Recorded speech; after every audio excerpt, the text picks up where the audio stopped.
Now the Nyingmapa are in fact the very first form of Buddhism from Tibet. They're called the Red Hats, and Nyingmapa means the ancient ones. So they're the very first form of Buddhism. The precious Guru Padmasambhava brought Buddhism to Tibet around the 7th century AD at the invitation of the Tibetan king.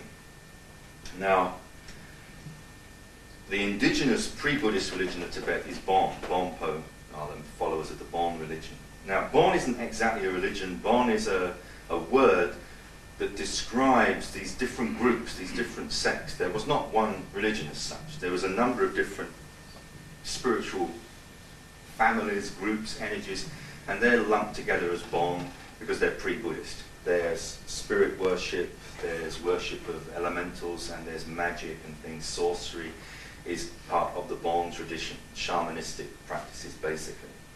So when Buddhism came in, this first form of Buddhism, the Nyingmapa, they kept hold of some of the indigenous Tibetan religion and they took a bit of the Buddhism and they made a kind of a marriage.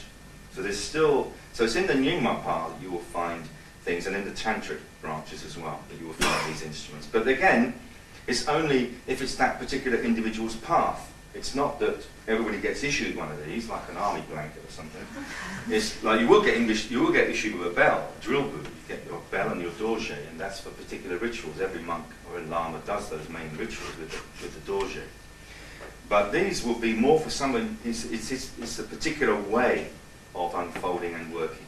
Now, there are other forms of Buddhism we don't know much about, such as the Ngakpas, Chodpas, who are we would think of them as hermits. For instance, Ngakpas, they often have long hair, they have a family, children, so they don't obey the thing of celibacy. These are connected with what's called the direct path, as opposed to the sutric path.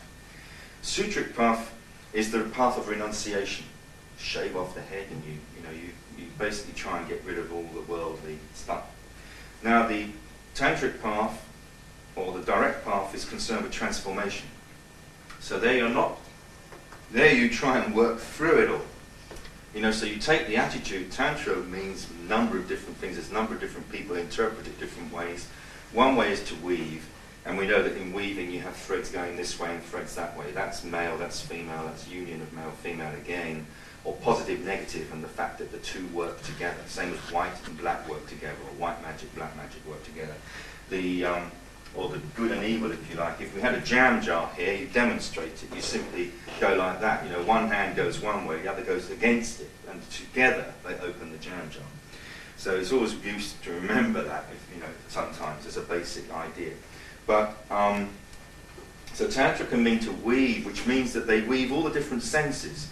So you have a danka, you have a painting that you use for visualizing, you have sounds used for the sense of hearing, and you have these all your senses are being used. You're not trying to run away from them, you're trying to sublimate them or transform them to a higher level. And so in the tantric path, everything is useful. If sex is still useful for you, it's useful. Whatever is useful is useful. So you don't try and pretend you're someone you aren't, or you're higher than you are, or you're more evolved than you are. You just try and make the best use of where you are and be kind to yourself and love yourself and unfold according to your particular level and stage, etc. So it's a different energy to the sutric path. But often the Tibetans will talk, or the lamas will say, well, you need both. You should do a bit of work with the sutric before you get into the direct path, or you shouldn't just go into one or the other. So there is quite a broad understanding in that kind of religion and path. It's not narrow, it's not just one way. They know that there's lots of different ways of trying to help people to make the best of their life.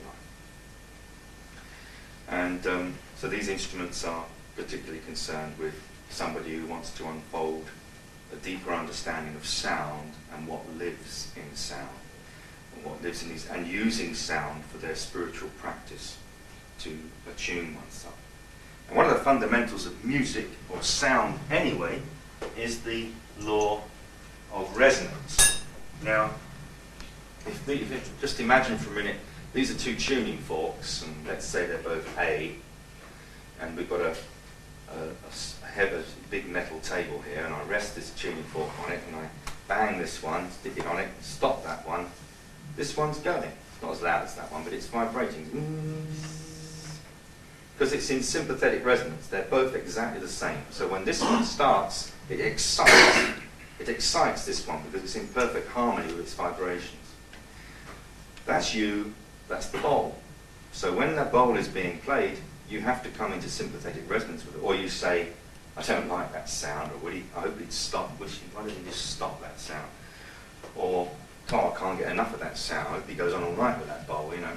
So it's to do with sympathetic resonance. So some of these you will like, some you won't like. Some will mean something to you, and some this won't mean anything. They'll be beyond you. But normally, of course, you would practice with one bowl, and that is to awaken particular qualities, and maybe in a particular chakra. So perhaps I'll just, looking at the time, I guess I don't know how long you want me to go on for, but I'll play this bowl, maybe as a kind of an ending. This is tuned to the heart chakra, so it's to awaken that chakra. It's also tuned, as I said earlier, to the Master Jesus, really. Yeah, I'll just say that's as much as I need to say at this point in time, I think.